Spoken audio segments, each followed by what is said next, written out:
अस्सलामुअलैकुम नाज़रीन, drama serial Kasa दिल की नेक्स्ट आने वाले एपिसोड में आप देखेंगे कि जैसे कि सोम्या की भाभी सोम्या के घर पे आती है। सोम्या अपनी भाभी को अपने घर पे देख के बहुत ज्यादा गुस्से में आ जाती है, क्योंकि सोम्या सोचती है कि रहीला की वजह से हातिम मुझसे दूर हुआ था और अब रहीला मेरे यहाँ पर घर पे आ रही है, मेरे इस घर को भी खराब करेगी। रहीला सोम्या से बात करने लगती है तो सोम्या रहीला से कहती है कि रहीला, तुम्हें अभी भी चैन नहीं आया? शीरू को हातिम के बारे में सब कुछ बताने के बाद भी तुम यहाँ पर आ गई हो, और क्या चाहती हो तुम? ये बात सुन के रहीला बड़ी परेशान होती है। उसके बाद रहीला कहती है कि सोम्या मेरी बात तो सुनो, मैंने किसी को कुछ भी नहीं बताया। लेकिन सोम्या अपनी भाभी की बात नहीं सुनती और वहाँ से चली जाती है। जिसके बाद नाजरीन आप देखेंगे रहीला शीरी की तरफ देख रही होती है तो शीरी भी रहीला की तरफ देख रही होती है।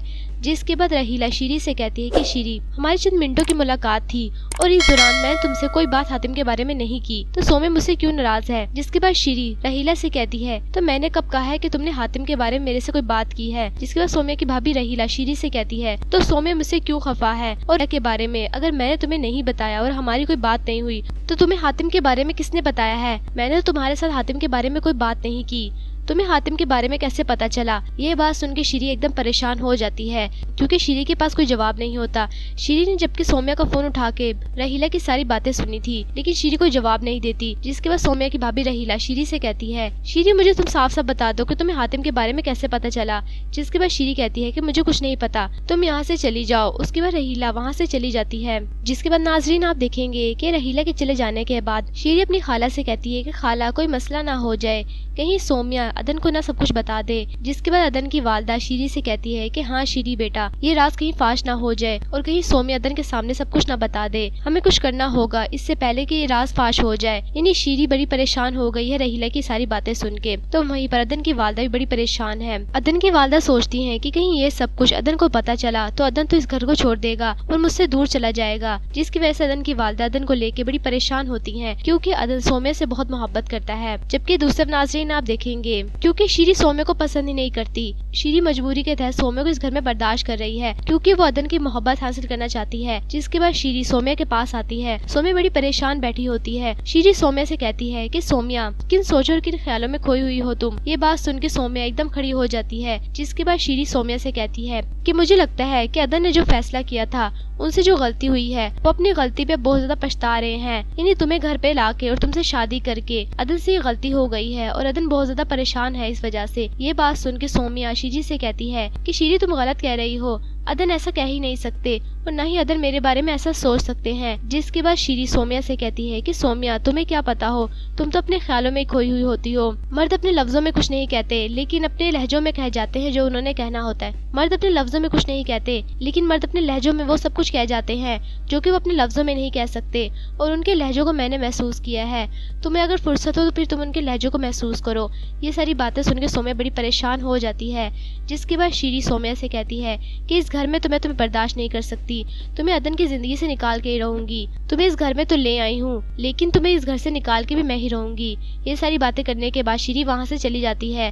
तो सोम्या शीरी की सारी बातें सुन के बड़ी परेशान हो जाती है। सोम्या अदन से भी शीरी के बारे में कुछ नहीं कह सकती, क्योंकि शीरी अदन के सामने सोम्या के साथ बहुत अच्छा रिएक्ट करती है, यानी बहुत अच्छे रवैये से बात करती है, जिसकी वजह से अदन सोम्या की बात पे यकीन नहीं करेंगे। सोम्या बड़ी परेशान है। तो जबकि दूसरे नाजरीन आप देखेंगे कि शीरी की यही चाल है कि वो बस सोम्या और अदन को एक दूसरे से दूर कर दे, यानी अदन की जिंदगी से सोम्या को निकाल दे। जिसकी वजह से शीरी कोई ना कोई साजिश चलती रहती है। अदन बाहर लॉन में बैठा होता है तो शीरी सोचती है कि शायद अदन परेशान है, ये अच्छा मौका है सोम्या के खिलाफ भड़काने का। जिसके बाद शीरी अदन के पास आती है। शीरी अदन से कहती है कि अदन, मुझे लगता है कि सोम्या मुझसे शदीद नफरत करती है, वो मुझे बिल्कुल भी पसंद नहीं करती, मुझसे बात भी नहीं करती। ये बात सुन के अदन शीरी की तरफ देखने लगता है और शीरी से कहता है कि शीरी, ऐसा क्या हो गया? सोम्या ऐसी बिल्कुल भी नहीं है, तुम गलत समझ रही हो। जिसके बाद शीरी अदन से कहती है कि अदन, मैं उससे बात भी करने की कोशिश करती हूँ और उसका दिल बहलाने की कोशिश करती हूँ, लेकिन पता नहीं सोम्या किन ख्यालों में खोई हुई होती है। मुझे लगता है कि वो मेरे से शदीद नफरत करती है।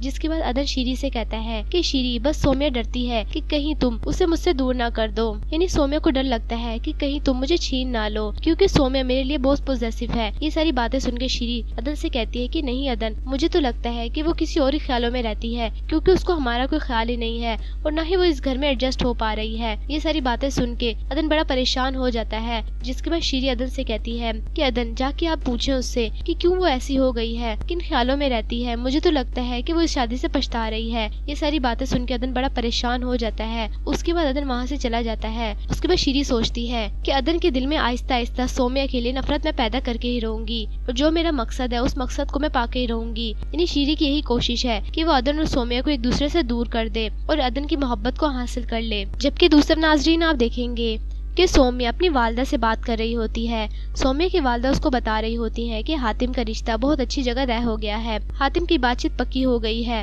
और हातिम का रिश्ता बहुत अच्छे घराने में हुआ है। ये बात सुनकर सौम्या अपनी वालदा से कहती है कि अम्मी हातिम क्या खुश है। तो वहीं पर अदन भी आ जाता है। अदन पीछे दरवाजे पे खड़ा होता है। अदन सौम्या की सारी बातें सुन रहा होता है। सौम्या अपनी वालदा से बातें कर रही होती है, जिसके बाद अदन वहाँ पर आ जाता है। अदन को देख के सौम्या फोन रख देती है, जिसके बाद अदन सौम्या से कहता है कि सौम्या क्या तुम अब भी हातिम से मोहब्बत करती हो। ये बात सुन के सौम्या अदन से कहती है कि अदन आपको क्या हो गया है। जिसके बाद अदन सौम्या से कहता है कि सौम्या क्या हातिम अब भी हमारे बीच में है। अदन ये बात कर ही रहा होता है, जिसके बाद सौम्या को बहुत ज्यादा गुस्सा आ जाता है। सौम्या अदन से कहती है कि अदन मैं अब हातिम का अपने रिश्ते के दरमियान नाम भी नहीं सुनना चाहती। हातिम के बारे में आइंदा से कोई बात नहीं करनी। मैं उसका नाम भी सुनना पसंद नहीं करती। वो हमारे रिश्ते में नहीं आना चाहिए। तो वहीं पर अदन ये सारी बात सुन के सौम्या का हाथ पकड़ता है और सौम्या से कहता है कि सौम्या मैं भी यही चाहता हूँ कि मेरे और तुम्हारे यानी हमारे रिश्ते के दरमियान हातिम कभी भी हाइल ना हो, हातिम हमारे रिश्ते के दरमियान कभी भी ना आए। जिसके बाद सौम्या अदन से कहती है कि अदन मैं भी यही चाहती हूँ। तो अदन सौम्या से कहता है कि सौम्या फिर तुम किन ख्यालों में खोई होती हो, तुम परेशान क्यों होती हो। जिसके बाद सौम्या अदन से कहती है कि अदन आपको मुझ पे यकीन नहीं है क्या। अदन सौम्या से कहता है कि सौम्या मुझे तुम पे पूरा यकीन है।